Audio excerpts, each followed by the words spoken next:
Pemirsa, Presiden Prabowo Subianto memimpin rapat terbatas di Istana Merdeka Jakarta pada Jumat 17 Januari. Ratas dengan sejumlah Menteri Kabinet Merah Putih tersebut untuk membahas percepatan implementasi program makan bergizi gratis (MBG).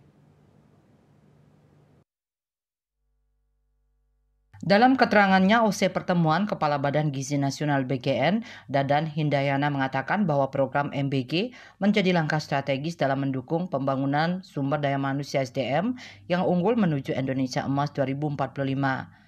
Meski baru berjalan selama 10 hari, program MBG telah menjangkau 31 provinsi dan melibatkan 238 satuan pelayanan pemenuhan gizi. Menurut Dadan, pada pertemuan tersebut Presiden menyampaikan apresiasi atas berjalannya program MBG yang mendapatkan dukungan dari sejumlah pihak.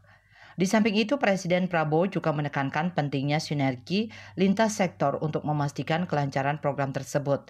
Kepala BGN menuturkan bahwa Presiden menaruh perhatian penting pada percepatan program MBG sehingga seluruh anak Indonesia mendapatkan asupan makanan bergizi. Selain itu, dukungan juga datang dari Menteri Keuangan dan Menteri Sekretaris Negara untuk memastikan pengaturan regulasi yang dapat mempermudah pelaksanaan program. Dadan pun berharap pelaksanaan program ke depan dapat berjalan lebih cepat dengan penerima manfaat yang terus meningkat. Bali Post melaporkan.